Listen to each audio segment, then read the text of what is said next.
Hello, and welcome to today's virtual program with Inforum at the Commonwealth Club. I'm Dr. Marina Toulouche-Shams, professor in the Department of Psychiatry at the University of California, San Francisco, and Division Director of Infant, Child, and Adolescent Psychiatry at Zuckerberg San Francisco General Hospital. Today, I am so honored to be in conversation with Professor Dacher Keltner, the founding director of the Greater Good Science Center, professor of psychology at UC Berkeley, and host of the award-winning podcast, The Science of Happiness. For over 20 years and more, Dr. Keltner has been conducting globally recognized groundbreaking research about our emotions. For example, how we can cultivate feelings such as happiness, awe, and compassion, and why it is so critical for our physical, mental, and emotional health and well-being to do so. Dr. Keltner has published over 100 articles and authored multiple books. Research has been carried out across multiple cultures and diverse population and speaks to the biological and evolutionary aspects of emotion that cut across culture, class, and resource availability. I couldn't be more eager to have this conversation today with you, Dr. Keltner, during these unprecedented and challenging times. If the audience has a question for Dr. Keltner, please leave them in the comments. We will reserve the last 15 minutes for answering your questions, so please do share them. And with that, thank you so much for joining us today, Professor Keltner. It's great to be with you, Marina. So a lot of what I've been thinking about in knowing that we're going to have this conversation is what I and others who I've been engaged in conversations with in the community and at UCSF and San Francisco General at large, experiencing both personally and professionally, that given there is so much overwhelm right now, feelings of despondency, hopelessness, and that uncertainty, the question that I would love to ask you to start is just kind of where does one even start in terms of cultivating happiness in this context of our pandemic crisis? Yeah, when you ask the question, how do I cultivate happiness when people are dying and enormous strain is placed upon our healthcare providers, and we now know that poor people and people of color are probably going to be disproportionately affected by this. It almost seems like a irrelevant question, right? But in point of fact, I think that the science of happiness is more relevant than ever to these hard times. What's really convinced me of the relevance of this science is it really works for people handling trauma, right? First responders,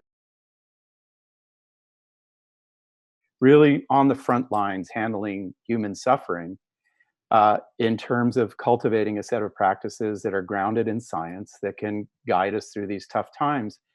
And when we culled, to get to an answer to your question of what do we do, when we culled the scientific literature, now thousands of studies on what makes us happy, it really pointed to three categories of things to be thinking about. And one is social connection, right, which is challenged today by social distancing and which is necessary and the like. The second is to cultivate the positive states that I've studied, like how do you find awe during this time? How do you get out and enjoy the splendor of spring?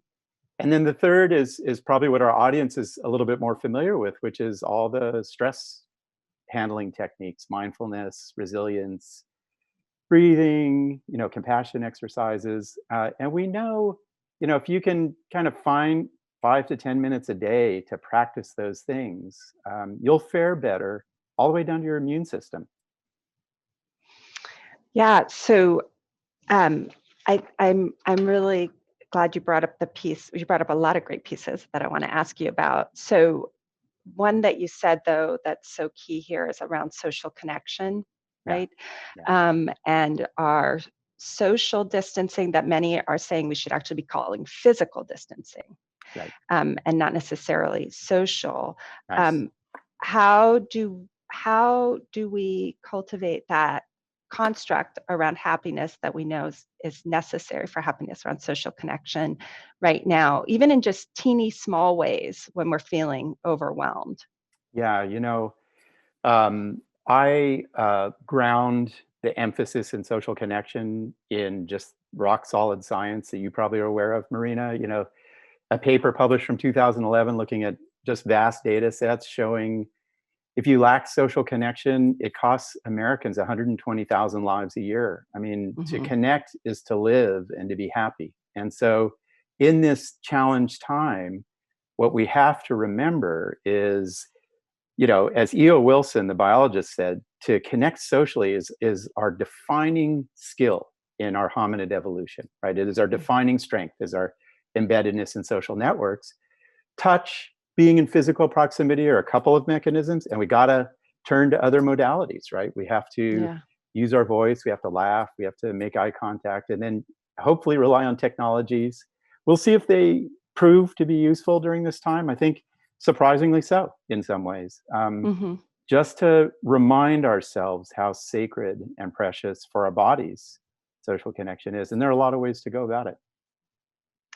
Yeah, it's been really interesting, after having a full day of Yeah. whatever it is that everyone is doing, that idea of just even if it's 5 minutes of a FaceTime call Yeah. with someone, versus even just being on the phone with them. It's been very Yeah. interesting personally to experience that. And I know that sometimes it's also felt like, okay, getting over that hurdle of getting on that.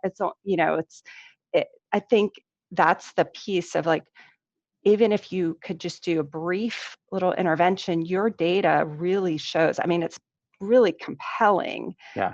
Some of your research that's looked at if you can cultivate these brief moments of happiness, the effect Yeah. that it has on our immune system, like to Yeah. really help us cope and stay healthy during this time. Can you Yeah. talk about that a little bit? Yeah, I'd love to Yeah. hear. And what a wonderful framing, Marina. I mean, these kinds of things don't require that you travel to the Himalayas, that you sit cross-legged, that you take 2 hours out of your day. I mean, time and time again, what these studies show is, like you say, like a minute or two of sort of thoughtfully practicing a gratitude exercise or kindness directly affects your immune system, and then those of other people. I'll give you an example. Um, Gratitude is one of the real success stories in the science of happiness. It's Hmm. replicated with kids, adults all over the world. And if you just take a moment to think thoughtfully about what you feel grateful for towards a person, why you feel that feeling of gratitude, what they did to make you feel it, and then you just express it to the other person. Um, there's work by Sarah Aljo and others showing it leads to oxytocin increase. Hmm. It leads to a decline in the cytokine system, right? The inflammation markers of that branch of your immune system. So just a Yeah. few minutes here and there during the day really matter during these times. Yeah. And I think the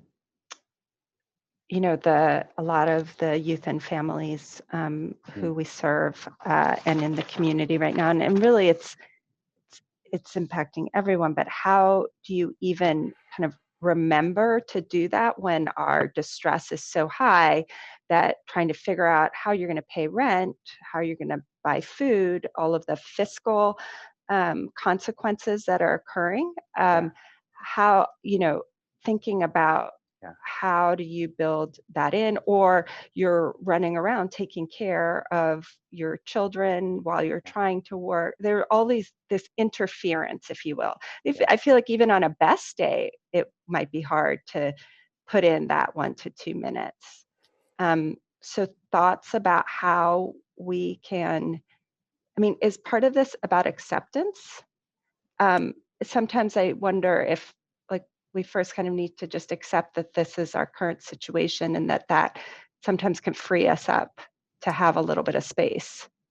Yeah, I mean, one thing I really hope our audience kind of reflects upon is the science of happiness is not a substitute for structural problems and they are being revealed daily in the United States. And I think Yeah. it's safe to say, as we just learned today and yesterday, African Americans are disproportionately affected by COVID. Poor people, it's almost certain to happen, as with every health problem. Mhm.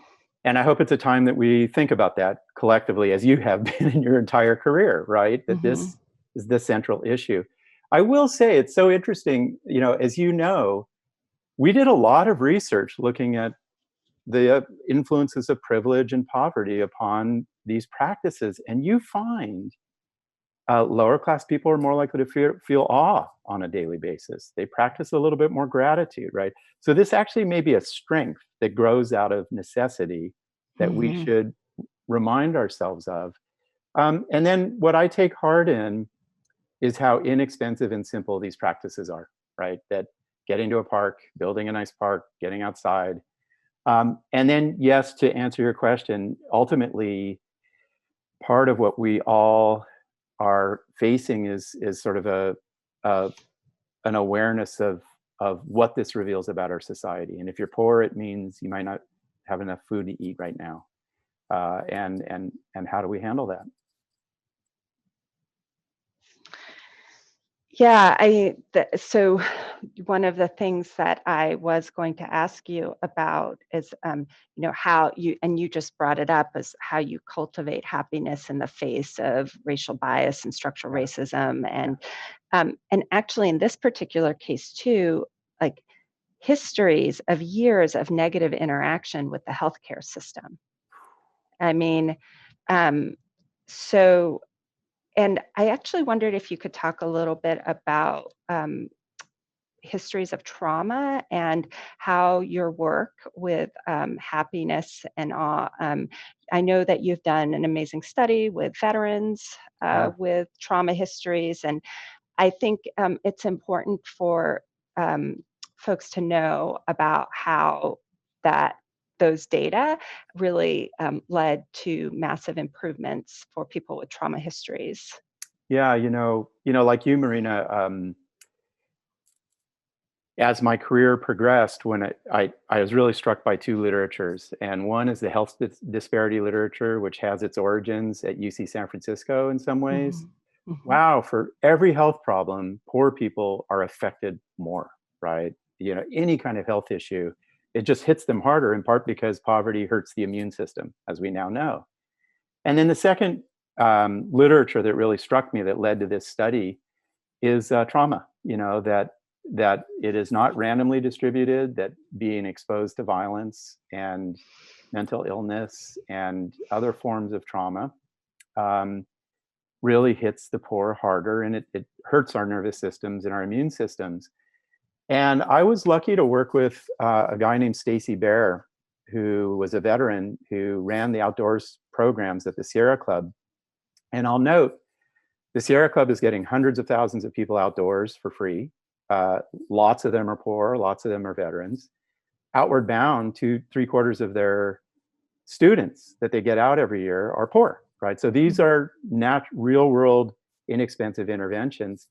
And we have been doing a lot of work on the benefits of awe in nature, right?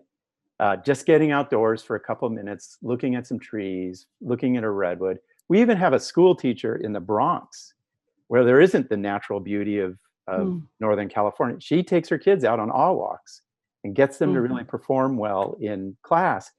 And we know awe quiets the stress response, quiets your inflammation in the body, which is very problematic for health. So, given that, we took veterans and inner city kids who many had never been camping. And they went rafting on the American River in California, where ironically I used to go rafting as a kid. And we just followed their cortisol, stress hormone, and well being over the course of a week. And we find teenagers under resourced after just a half day of rafting, great drops in stress, greater happiness. And then the veterans. wow, Veterans have about 2 to 3 times the rate of depression as average Americans. Veterans had a 32% drop in PTSD. And wow. again, it's back to this theme you were saying of little bursts of this can really help Mm. us during hard times.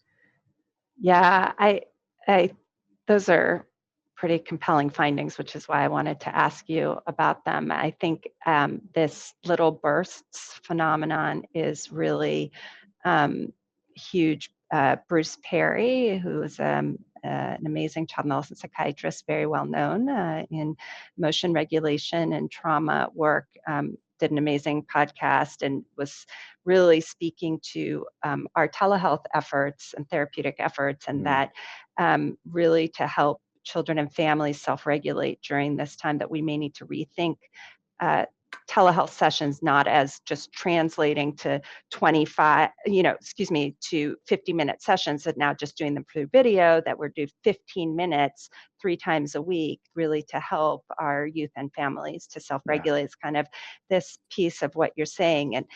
And the other, I'm really glad you brought up awe, because I really wanted to ask you more about this and your line of research in this area, because I was looking at a Twitter feed. Someone posted on Twitter, and I don't know how many of those in our audience saw this post as well. I think it's gone kind of viral, but basically asking people to post a photo of a place that they visited that they've loved, or a landscape that's inspired them, but not to have any person in the photo. And the tweet says, "Let's travel the world together," with this idea that, some of these photos, and I was looking at them, they're what a lay person or someone may call like awe-inspiring. And I wondered if something as seemingly small as that is what your research would support, like eliciting that to improve our emotional and mental health and well-being.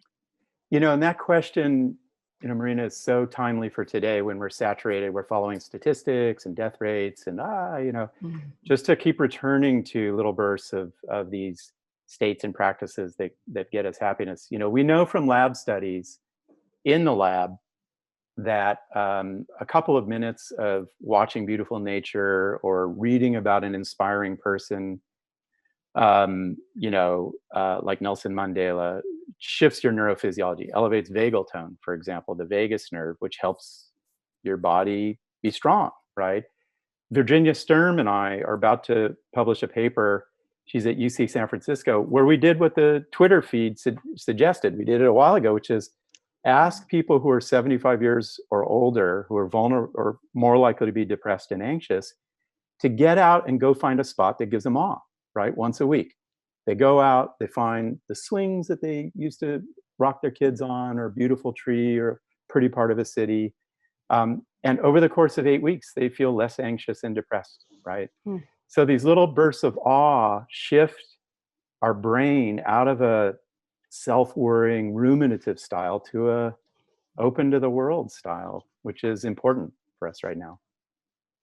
And I wanted to ask you, so related to this, and the importance is the accessibility of awe. I'm very curious about that, because it seems so salient and relevant to cultivate. But is awe like an unusual or rare or privileged experience? Because I feel like that's kind of how we think about awe, that you're lucky to experience awe, or some privileged state. Yeah, and there are a couple of myths about awe that really we need to dispel ourselves of. One is it's rare, and we've surveyed people in 30 countries, and they feel awe about 2.5 times a week. They'll go outside, they'll see a leaf fall out of a tree, or they'll hear a child laugh, or whatever it is, and they smell a flower, and they will feel awe. The second thing is that it's not really about that rarefied trip, right, that comes with privilege. It's everywhere around us. And in fact, my former student, Paul Piff, down at UC Irvine, just published a paper showing people with fewer resources feel awe more often, right? So they're finding it in a story of a friend or their grandmother, or a spiritual text, or the magnanimity of somebody in the street. So it's part of our everyday life that we really need to return to. And I saw a piece by one of your former students, who's now a professor at Arizona State University, Lani Shioda. And one of the things that she said that it's just still sticking with me, which is that, she said that actually awe stimuli are all around us. Yeah. And we just don't realize it. Yeah. So I'm wondering if, that's something that anyone can do, that it's accessible, this awe, and that if we can figure out a way to have that be part of our small bursts, that may be something that helps to give us some relief, some impact on our health too, because your data, like as you were mentioning, really shows affecting the immune response too, which is so critical in our time of trying to stay healthy in this pandemic. Yeah. You know, a lot of the great thinkers have come to the conclusion that so much of the world is filled with wonder, right? You know, this is Plato's basic hypothesis as voiced in Socrates, that everything is filled with wonder. All the questions start in our imagination. You see this thinking in a lot of the Eastern traditions as well. And I was astonished, Marina, you know, we gathered 2,600 narratives of awe from around the world. And this is, you know, India and China and Mexico, Brazil, Costa Rica, just all over. We just went out and just asked people what gave them awe.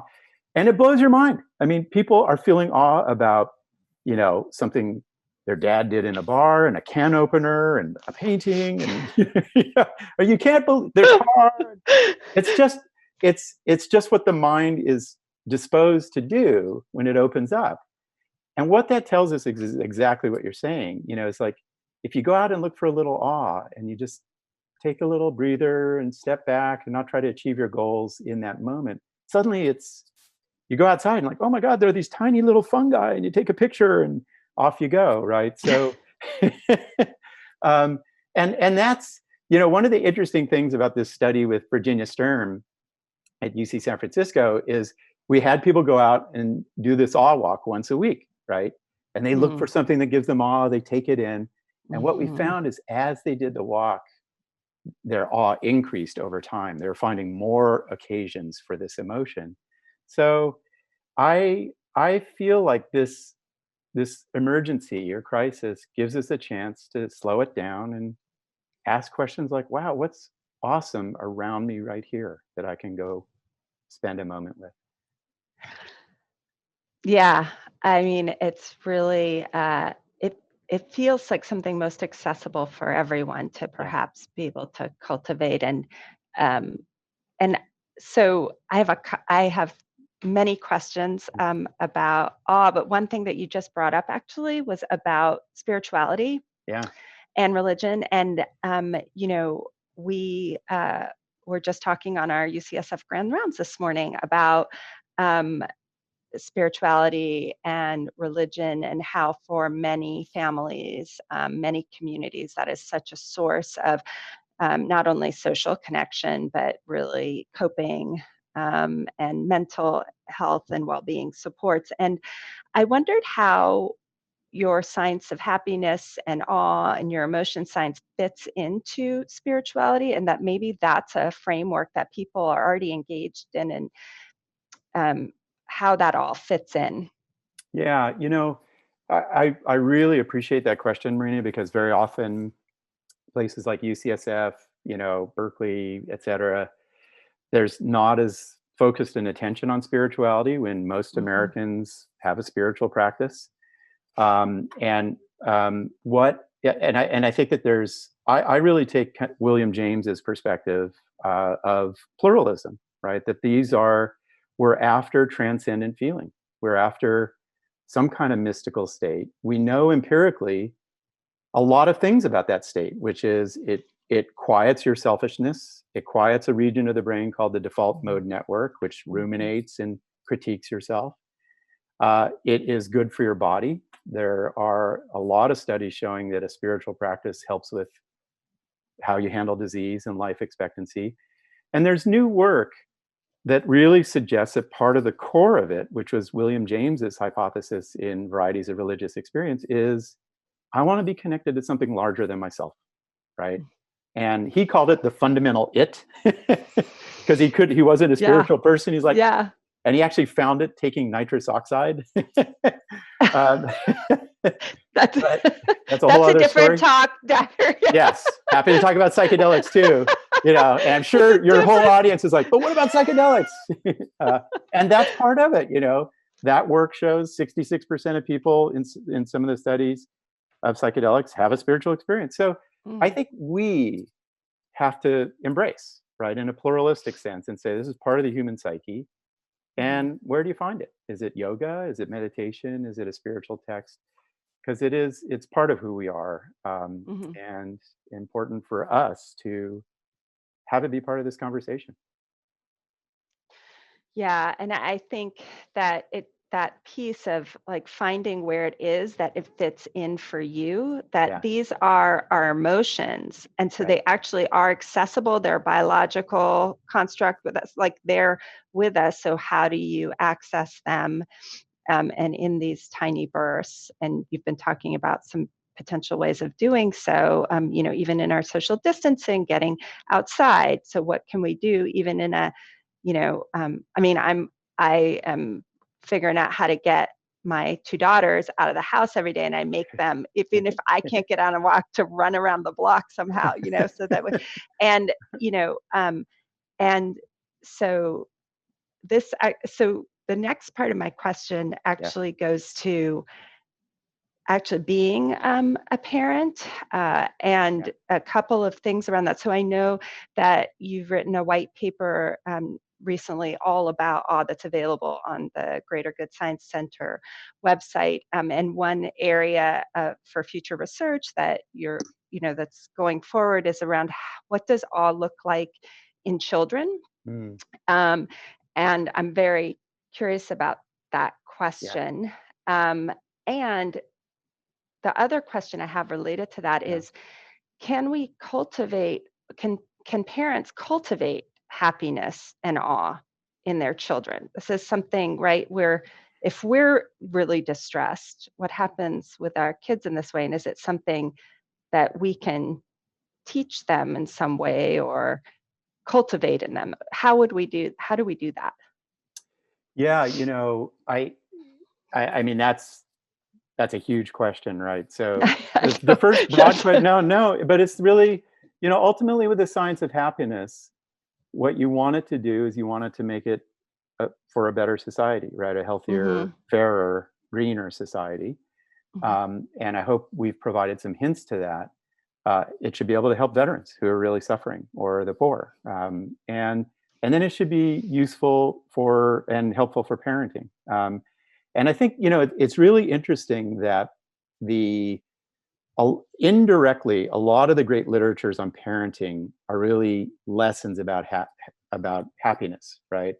So mm, one of them is Feldman's work on the neurophysiology of parenting, mind blowing. mhm, Moms, dads, gay people, straight people, roughly the same parts of the hypothalamus are involved in parenting. It produces this big oxytocin surge and engages dopamine networks, which basically means you have this oceanic connection to who you're mhm, raising, no matter what your orientation, and it's filled with like trying to approach them and engage in delights with them. So that tells us, and then there are a lot of behaviors and practices that help us with that approach to parenting, right? Like play. I always teach excessively the virtues of play because we know it really helps kids navigate morally and learn empathy and so forth. There's a rich literature on awareness that I'm mhm, sure you teach, which is and study, which is when parents can slow it down, maybe through a little mindfulness, and in the mhm, heat of family life, just say, hey, how ask questions, get children to reason about hard emotions, right? Those are a couple simple ideas. And then it's so funny you ask that question. There's just now starting to be a science of parenting kids in awe. And there's mm, this new paper out or about to be out where if parents show some nature videos to their kids, which are nice controlled stimuli, little 5-year-olds, mhm.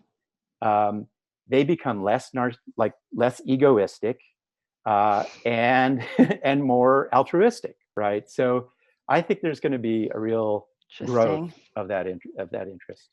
Yeah, it's really interesting. I mean, I think when I've been talking to parents, both professionally and personally, in my own experience, uh, there is also this feeling of that, and I think this in part depends on the age of your child, right? Yeah, But yeah, um, how much information do you keep from them about your own distress? How much do you show? Do you express yourself? Mm, How much do you share with them about what's going on with if parents are experiencing like significantly increased anxiety, the yeah, communication patterns we know, like information's not being shared, so then kids will become more anxious. yeah. Um, and so I think about how these, Mm, back to these tiny bursts of cultivating happiness and awe in ourselves as parents, has got to have some sort of positive effect on our ability to be available emotionally in a high time of stress for our children. yeah. Um, but I don't know if there are data around that yet.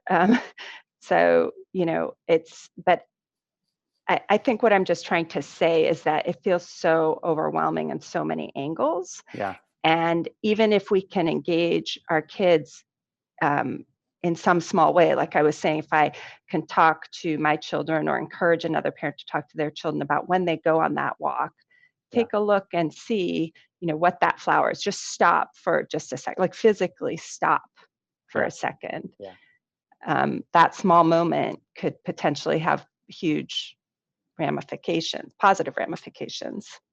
Yeah, and your question is so pointed, Marina, that I mean, first, in terms of parenting during this moment, and kids are getting stressed out by the numbers and the data, and even just the idea of a virus and a plague, and it's a new kind of threat, right?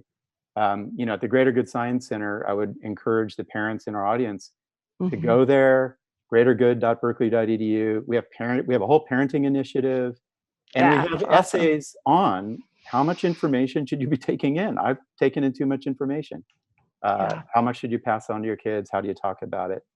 When having raised two daughters who are now in college, um, I do feel like this generation, like the way school is, the test-driven, high stress, high stakes environment, we've lost a lot of awe and wonder and wandering in education. I was lucky to wander a lot in my youth, right? And to wander as a teen Mhm. and early adult without firm answers or goals. And without that, life would not have been the same. So we got to fight for that. It's really interesting that you brought that up. So, um, I was having a conversation just this morning. I'm just pausing for a moment because, yeah, I think it just speaks to like shared experiences and Yeah. conversations, right? That people are having. But I was talking to a colleague in Philadelphia this morning. We're collaborating on various juvenile justice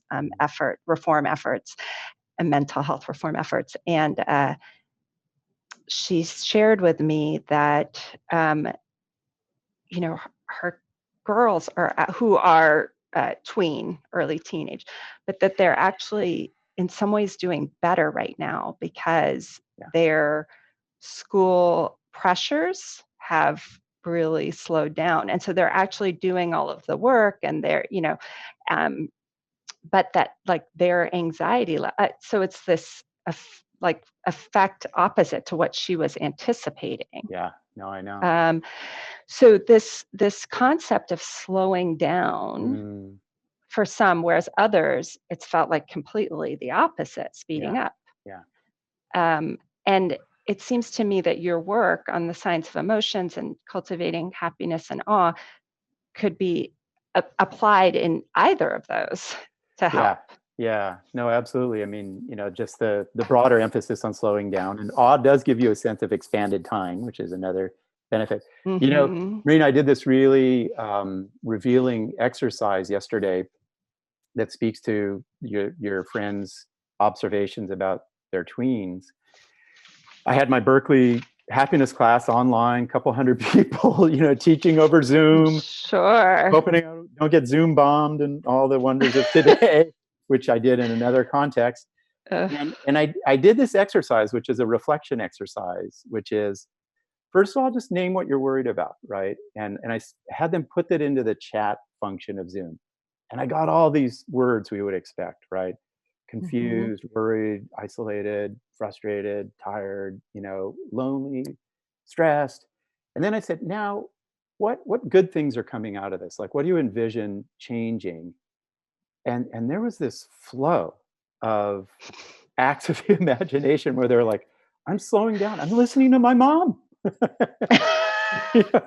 I'm having fun eating. Where I cooked a meal. It was incredible, right? And I do feel like something good will come out of this with our social patterns. I I have been thinking the same. I've even been thinking about, um, seeing the reports of people getting together spiritually in the churches, which has been scary from a physical distancing requirement Right. and wanting Right. people to remain healthy.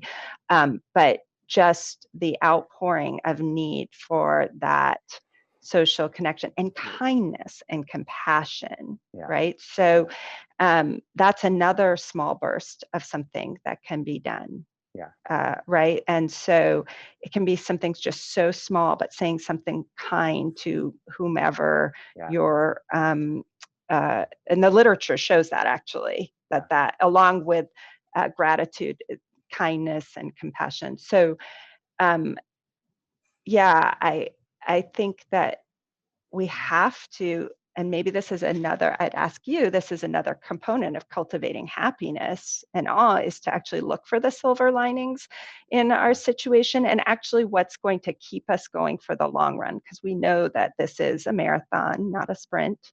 Yeah. um, but does that help? I mean, to like use the cliche silver linings, like, are those moments of how we can cultivate happiness too, to think Yeah. about what you're bringing up? Yeah. And I just want, number one, there's this whole silver linings. What's good about this? What am I grateful about this? Um, just list a couple of things, right? A couple years ago, we had a very serious illness in my family, and that's when I really was using that technique the most. And it would just get my feet back on the ground. Okay, whatever life presents to you, as Thich Nhat Hanh says, there's always a beautiful sky to look at or some flowers, and you are here. So silver linings, things you're grateful for, even in the hardest of circumstances, really is powerful. And I'm struck by the kindness, and I think that's going to be, you know, and again, I would encourage the audience to kind of think about the following, which is, we know really inspiring content, things that are uplifting, tends to be very viral in times like these in terms of what we want. And very often our traditional sources of media don't provide them. Find them on your own. Um, and then, I think that very traditionally in hard times, people rise, right? I'm struck, when I go out on my social distancing hikes, you know, when you pass another solitary human being on the trail, they look like they're in Antarctica and there's someone Yeah. who's going to save them. And there's kind of a raw kindness to build on right now. So, Hmm. Yeah. And I think, particularly too, that's something that at UCSF is really, the caring for each other and the uh, compassion and the kindness and bringing that forth in really every domain that you're in, and understanding that everybody copes differently with stress. Um, yeah, and your work on your science and the Greater Good Science Center really helps us to think about just what are these very small ways that can have really significant impacts, which is so relevant to this time because, it's not about getting a 45, if you can't, 45-minute workout, or if you yeah, can't, even, I mean, really, when we're talking about the hardest of times for people who actually mm, can't get out of certain situations yeah, in their homes. We know that yeah, we have significant increases in domestic violence I situations know. and things. And so thinking about Yeah, ways that we can be part of a collective interest yeah, and kindness, compassion, and helping, even when everybody might feel depleted. yeah, And I think your work on happiness and cultivating happiness and awe has a place for that, like, and for providers too. yeah, yeah. And I want to draw, it's so great to be in conversation with you, Marina, because the ultimate test of the science of happiness is right now, and it's how does it help people facing trauma? How does it help the impoverished? How does it help somebody in prison? And I've Yep. seen it in play in prison, and I know you work with the carceral state. Yes. And I'll draw the audience's attention to an MD, Michael Amster, who runs a chronic pain clinic, and has just done work that's gotten really great findings, is doing a larger scale study in partnership with our lab, where you just have kind of every few days you do a little 5-minute awe exercise, right? You watch an awe video, you read an awe-inspiring story, you think about someone who's inspired you in your life, you read an awe-inspiring quote, and he's finding dramatic reductions in chronic pain. Wow. And you know how hard chronic pain is on the psyche. Yes. Yeah, Yes. it's as tough a And problem. And it's here's this, intractable, it feels like. yeah. Yeah. So I think this is a Wow. time to think out of the box, right? And to build the Yes. person. So Yes, absolutely. Wow, I'm really glad you shared that. And I will say that I've been thinking about this a lot for the youth and families with whom we work, and even about how we can leverage technology for this. yeah, So even text messaging yeah, to youth and families, or to how, like, just thinking outside of the box in this way to help with those little bursts that have these huge impacts that you're talking about. That's incredible. So it looks like we're going to move into our Q&A. And so I am sure that we have many exciting questions. While I am waiting for those, um, I one other can I indulge in one other question? yeah. I'm really curious about this. So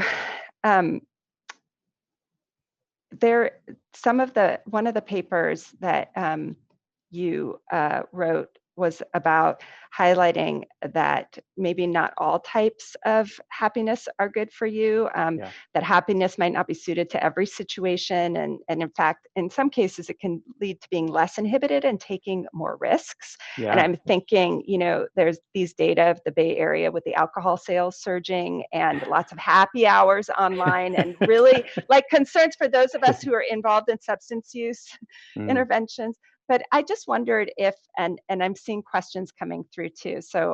But I was curious, is there a moderation to yeah. cultivating happiness that we should be considering? Yes. Thank you, man. It's so good you're here, because I may have led So good people you're astray. here. It's so good Yeah. you're here.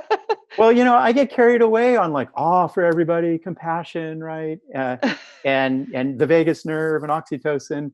And then I was humbled by this finding, and it really begins with the idea of harmony, which is really a deep idea in Eastern thought, but also Aristotle. And Aristotle, in his book on ethics, talks about, like you said, moderation, the principle of moderation.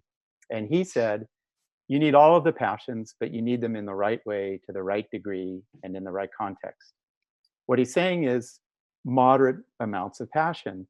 And Mhm. we had a paper where we found people who had really elevated vagal tone. And that means their vagus nerve really fires a lot. Yeah. And vagal tone predicts connection and caring and sharing and so forth. But if you have really elevated vagal tone, you connect with way too much stuff, right? Mm. Inappropriate people, you are way too compassionate, you have no boundaries, and it's problematic. So that tells us we need moderate but healthy doses of these different passions and practices we've been talking about. Yeah. Great. Okay. Well, so one question, and actually it's a topic we didn't get to. We talked about parents and children, but we didn't talk about relationships Yeah. as much. And so one question was, what are possible tips, skills, or exercise to use at home with your partner? It seems many couples are tense and often reflecting the fear of unknown on one another. Yeah.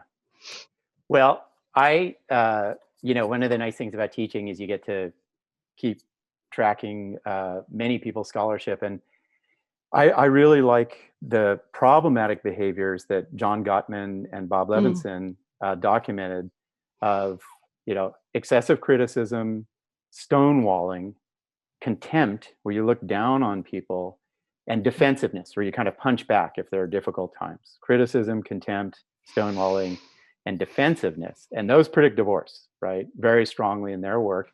But you can think about the complements or the counterpoints to those. So Shelley Gable at UCLA has really nice findings on capitalizing on the good, just coming in and kind of thinking about, hey, what's one good thing that happened today? There's a lot of work on, nonviolent communication, of speaking in a way that's open, that's very richly documented. And this is a good time for forgiveness too, just to, Yeah. these are hard times. People are losing sources of income. Things Absolutely. are, this is tough, and it's time to practice a little bit of those ethics. Yep. And Yep. I think we have a lot of that at greatergood.berkeley.edu.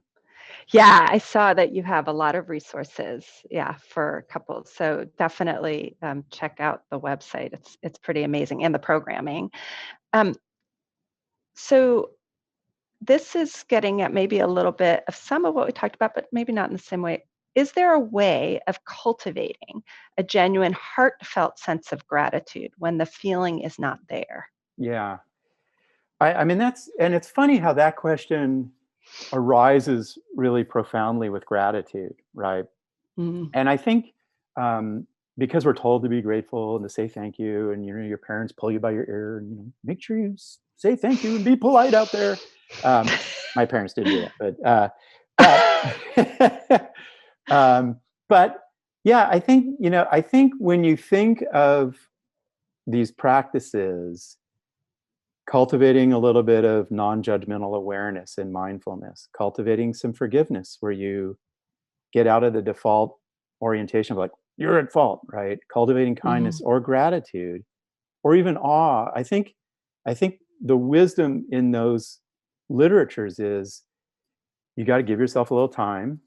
You can't Mhm. force it, right? You got to set your intention, get in the right context, and then practice it like we would practice anything, like a French Right, accent or the guitar, right? right. Is just build it into a practice. And the data show once you get it rolling, and this is true of gratitude, it tends to become more, Sticks. sticks and habit Mhm, like. But you got mhm. to approach it like a practice Yeah. and not fake. Yep. Yep. Um, great. So this is interesting. It brings up a different feeling, emotion. How would you recommend reconciling with guilt we may feel Mm. if we're focusing on the silver lining and what we're grateful for in this situation, yet we know so many people in the world are suffering? Yeah, coming out of the approach that I take, kind of a functional or these emotions are good for us. There are actually a lot of data on guilt, like by June Tangney, Hmm. showing to the right degree what your mind is signaling to you is, hey, there's harm out there that you could help with, right? And wow, you get to do your work from Zoom at home, but a Right. lot of people got to hop on the subway and get their work done. Yep. And that's a signal. That's a moral signal that says take some action, right? And Yeah. June has really nice work showing those feelings of guilt. Not only are they okay and common, but they motivate effective behavior. And so I think not to beat yourself up about them. And then, at the Greater Good Science Center, we have this wonderful essay on how to deliver a good apology.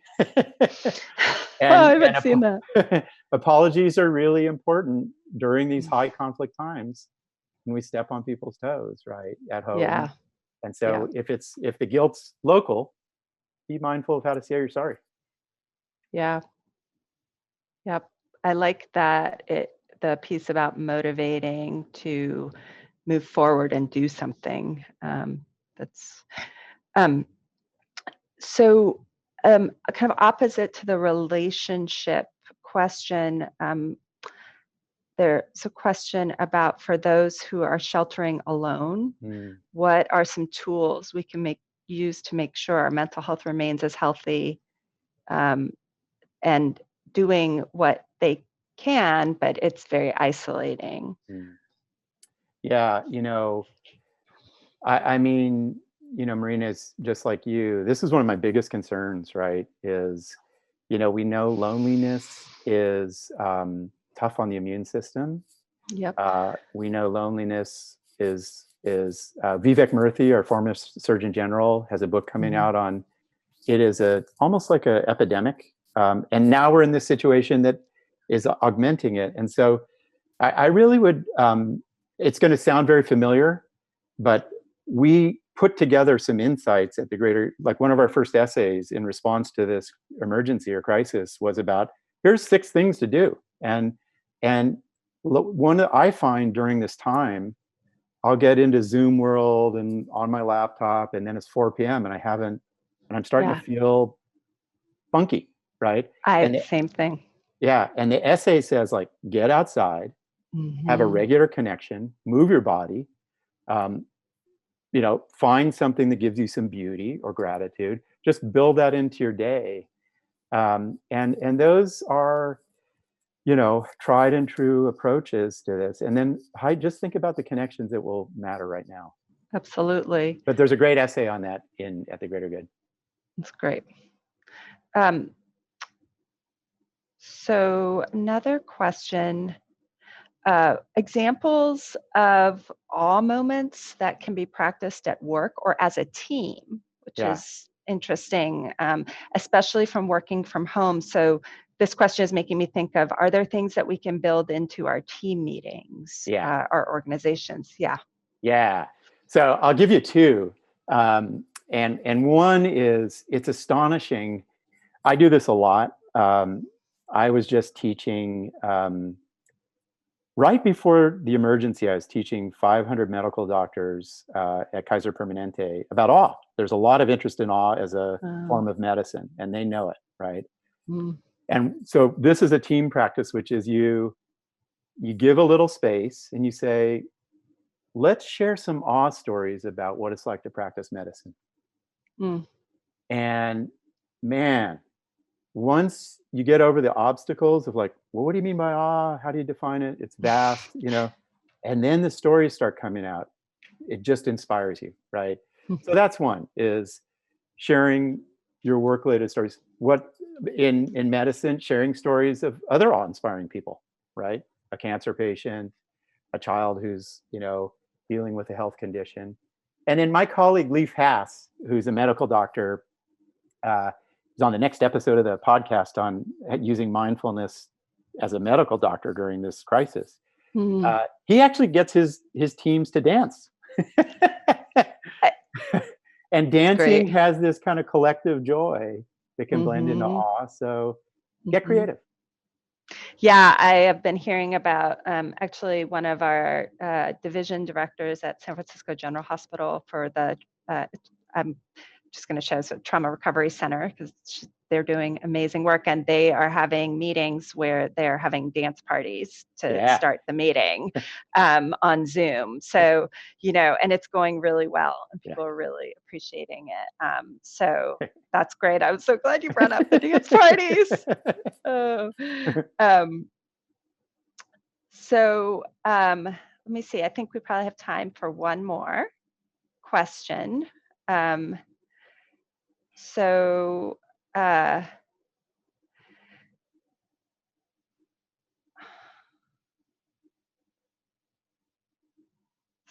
I'm just scrolling through for just one second. I think that there's a question about, and this actually sounds like it relates to the question we were just talking about, organizational and teams, but it's very specific to supporting healthcare providers and health service providers during COVID-19. So you were talking about your MD colleague who's doing that with his teams. Are there other ways in which we can support healthcare and health service providers through the work that you're doing? Yeah, well, thank you. I mean, we actually have a whole online class on applying this at work with Mm. people within their own fields um, Oh, great. doing this. And then we're building an online healthcare institute that applies, it has medical doctors and nurses and administrators within health talking about how they apply this in the hard, fast-paced work of a hospital, right? With Oh, tailored wow. That's and amazing. nuance. Yeah, so there are a lot of ways to do it. I would go again to the Greater Good Science Center website. Get to Uh-huh. ggia.berkeley.edu, ggia.berkeley.edu. It's all free and it's ready to use. So, and we're working That's on it. that's amazing. So that's an eventual online Yeah, opportunity, of course, for people in the healthcare service industry. That is amazing. yeah. Um, so I'm going to end with a last question, actually, from me, Yay. because it's an Inforum tradition to ask all of our speakers the following question: what is your 60-second idea to change the world, Professor Keltner? Let's hear it. Whew. Um, well, I think that this emergency or crisis, whatever you want to call it, and our conversation today tells us that we need to return to the everyday sources of wonder and awe. I, like a lot of people, feel like that is like Einstein. Without Mm. mystery and awe, there's no science or art. Um, and I think that we've gone astray in our habits, and there's all this wonder around us. And if we can just get back to those roots, a lot of things head in the right direction. Wow. Thank you so much, Professor Mhm. Keltner, for joining us here Oh, today at the Commonwealth Club and the Inforum. If you'd like to watch more virtual programs or support Inforum's efforts in making virtual programming, please visit commonwealthclub.org/online. I'm Professor Toulouse-Shams. Thank you so much for joining us today. It was just an honor. thank you, Marina. Honor Okay, for me too. take care. You too.